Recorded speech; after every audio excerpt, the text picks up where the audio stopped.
Hola, mi nombre es David Quintanilla y este es un video para la clase de Mercantil 3. En esta ocasión me toca exponer sobre el tema la fianza como acto jurídico unilateral.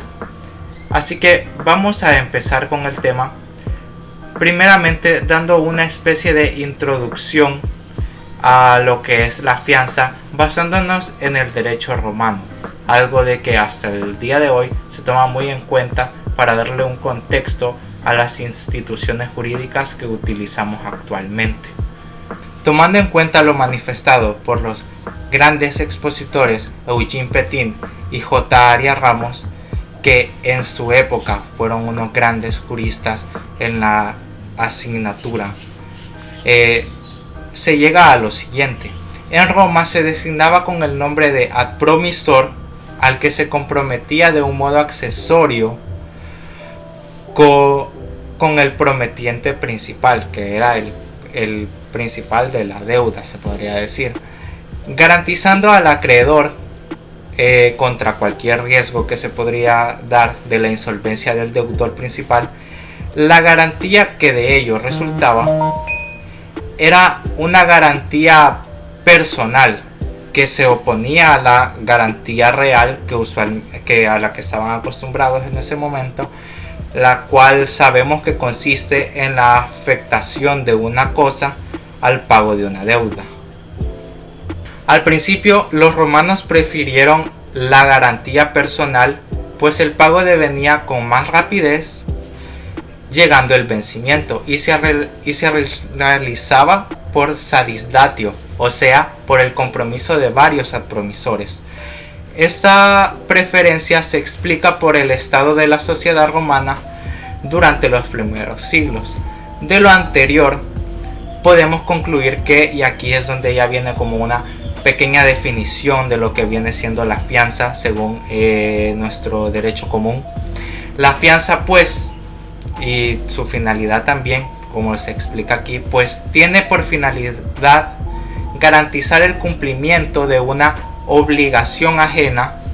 Resulta obvio su formalización, ya que para un acreedor representa mayor seguridad tener dos patrimonios a su alcance en lugar de uno solo.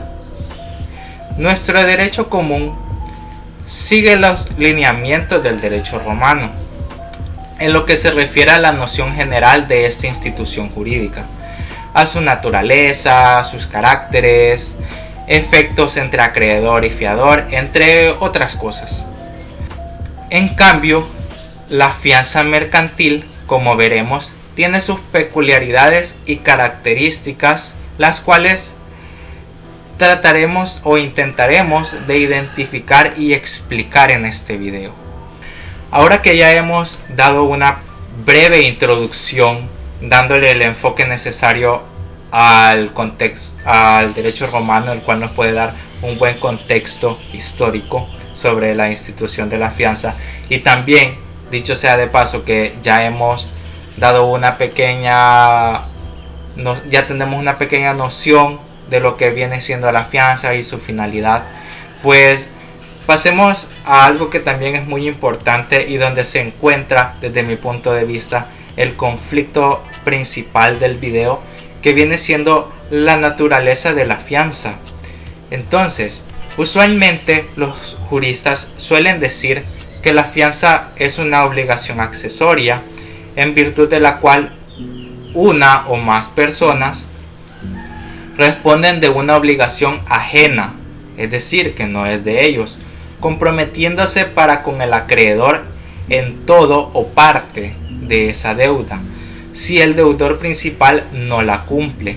Eso es algo que se puede ver plasmado en el artículo 2086 de nuestro Código Civil. Aun cuando el artículo no lo dice, la fianza es un contrato que se celebra entre el acreedor y el fiador, no requiriendo el consentimiento del deudor, o al menos en el artículo 2095 establece que se puede afianzar sin orden y aún sin noticia y contra la voluntad del principal deudor. Como dije al principio, esto es lo que usualmente pueden decir los juristas al respecto de la naturaleza jurídica de la fianza. Y también donde yo hice mi investigación para este video, era de lo que más se hablaba.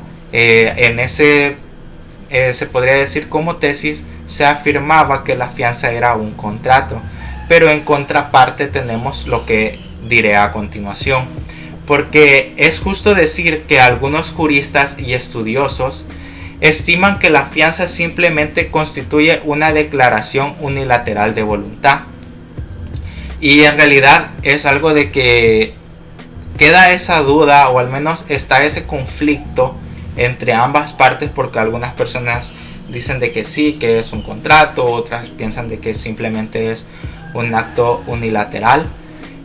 Y pues aún en clase lo hemos discutido hace unas pocas clases en realidad del día en el que estoy grabando este video. Hasta hubo un foro abierto en el cual se opinaba sobre si era o no era unilateral. Entonces, siguiendo con esto, continuando con lo que les decía, se dice que es un acto unilateral debido a que solo aparece el fiador y este se obliga a cumplir la prestación, dado el evento de que el deudor principal no pueda o no pague la deuda. Por consiguiente, se dice, si para perfeccionarse como tal no se necesitó la concurrencia de dos personas del acuerdo de voluntad, entonces podemos decir categóricamente de que no es un contrato, por el hecho de que no se están obligando a ambas personas, aunque en realidad podría ser un contrato que en el cual solo se comprometa uno de los dos, un contrato unilateral. También es importante decir que en este aspecto, en esta opinión de que la fianza es un acto jurídico unilateral, tenemos a juristas como el doctor José Fabio Castillo, que comparte este criterio con la gente, es decir, que él piensa que es un acto jurídico unilateral, y expuso sobre esto en su tesis doctoral, en la cual hasta da ejemplos y todo, muy recomendable de leer. En clase también nos hicieron leerla para esta ocasión en la que opinamos en el foro, y es muy interesante los ejemplos y todo lo que se expone ahí. En realidad aumenta mucho el conocimiento que puede tener uno sobre dicho tema. Bueno, continuando con la fianza y dejando atrás el conflicto de la naturaleza jurídica, pues vamos a empezar a enumerar las características de la fianza. Número 1. Es unilateral. El artículo 1310 del Código Civil manifiesta que el contrato es unilateral cuando una de las partes se obliga para con otra, que no contrae obligación alguna. La fianza es por naturaleza un contrato unilateral porque de los dos contratantes, acreedor y fiador, solo uno de ellos se obliga, que este es el fiador. El acreedor no se obliga a nada. Luego tenemos la número 2, que es la característica de solemnidad.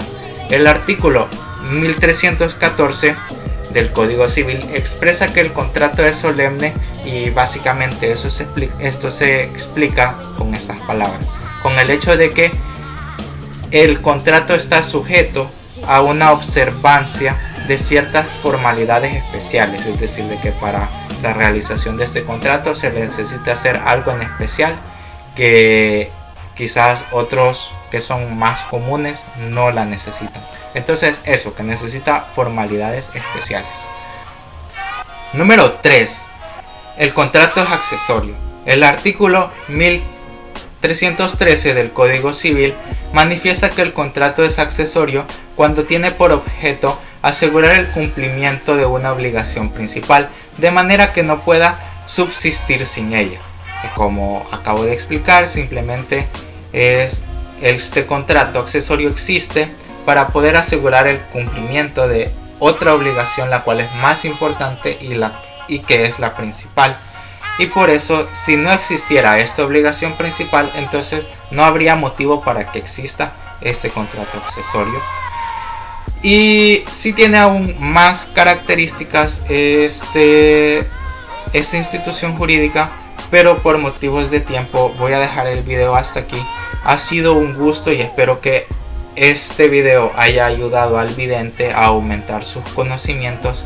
Mi nombre es David Quintanilla. Este fue un video para la materia de Derecho Mercantil 3. Ha sido un gusto y hasta luego.